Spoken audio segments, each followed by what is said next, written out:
जय श्री कृष्ण, राधे राधे। आप सबको गोपाष्टमी की अग्रिम बधाइयाँ, मंगल कामनाएं। तो जानते हैं गोपाष्टमी पर्व क्यों मनाया जाता है, कब मनाया जाता है। गोपाष्टमी जो है कार्तिक शुक्ल पक्ष की अष्टमी तिथि को मनाया जाता है।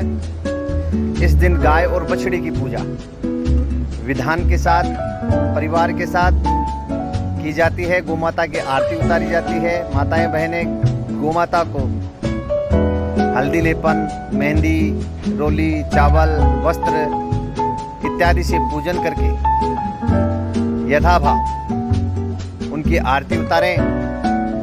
शास्त्रों ऐसा प्रमाण है कि गोमाता में 33 करोड़ देवी देवता विद्यमान होते हैं। उनका आशीर्वाद भी हम सबको प्राप्त होता है। अरे इन सब गोपाष्टमी के दिन इन सब की पूजा करने से हमें निश्चित ही मोक्ष की प्राप्ति होती है और गोलोक हमको प्राप्त होता है। तो आइए आगे जानते हैं कि गोपाष्टमी की पूजा कैसे आरंभ हुई। तो इससे पहले आप सब मुझसे जुड़ें, इस मेरे चैनल को सब्सक्राइब करें, आपका स्नेह मुझे दें, जिससे मैं आपके सामने में बहुत सी जानकारियाँ, कथाएं वगैरह आपके समक्ष रख सकूं। कथाएं तो अनंत है। हरि कथा कथा हरि अनंता, हरि कथा हरि अनंता। तो हरि भी अनंत, कथाएं भी अनंत। तो प्रथम जब भगवान श्री कृष्ण 6 वर्ष की आयु के थे, तब उनकी इच्छा जागृत हुई कि वह अब गाय को चराने जाएंगे। तो माता यशोदा से, नंद बाबा से बोले कि मैं अब गाय चराने जाऊंगा। तो माता जी ने कहा, हे कृष्ण, अभी तुम्हारी आयु 6 वर्ष की है, अभी तुम बछड़े ही चराओ। तो भगवान ने संकेत किया कि ना, अब मैं गाय चराने ही जाऊंगा। नहीं मानने पर नंद बाबा ने कहा कि आप पंडित जी से अच्छा मुहूर्त निकलवा करके लेके आओ, पंडित जी से बुला करके लेके आओ।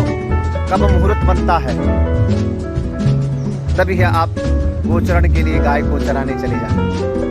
भगवान श्री कृष्ण पंडित जी के पास पहुंचे, प्रार्थना की कि पंडित जी मुझे गाय चराने जाना है। तो आप नंद बाबा ने आपको बुलाया है, आप अच्छा सा मुहूर्त बता करके आदेश करिए, जिससे मैं गायों की सेवा कर सकूं, गोपाल बन सकूं, गायों को पाल सकूं।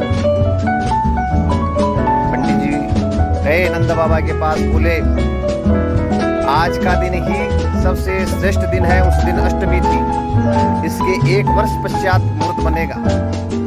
तो नंद बाबा ने गाय का पूजन करके भगवान श्री कृष्ण को तिलक लगा करके गौओं के साथ में आगे आगे गैया, पीछे पीछे ग्वाल, अपने भजन भी सुना होगा, जा करके भगवान की सेवा करी।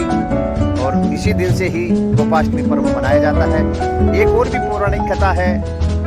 महाराजा दिलीप, जिनके कोई संतान नहीं थी, जो राजा हरिश्चंद्र के वंशज, राजा राम जी के वंशज थे, उन्होंने नंदिनी नामक गाय की सेवा करी, खूब सेवा करी। एक दिन जंगल में रघुवंश पुराण के अनुसार चराने गए। तो गैया चराते वक्त उसी समय बाघ, शेर सामने आ गया।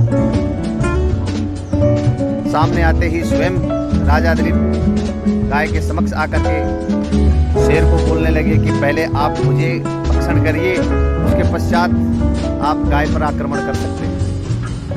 तो भगवान विष्णु थे शेर रूप में, उन्होंने भगवान राजा दिलीप को आशीर्वाद दिया और रघु नामक राजा दिलीप के पुत्र रघु की संतान हुई। ऐसी कई प्रचलित कथाएं हैं। अब कल मैं आपको आंवला नवमी, तत्पश्चात इस वर्ष में अंतिम चंद्र ग्रहण आ रहा है, उसके बारे में आपको कुछ जानकारी देना चाहूँगा। तो जानकारी लेने के लिए अधिक से अधिक मुझे फॉलो करें, मुझे सब्सक्राइब करें, आपका स्नेह बनाएं, जिससे मैं आपके समक्ष कुछ जानकारियाँ रख सकूं। राधे राधे, जय श्री कृष्ण।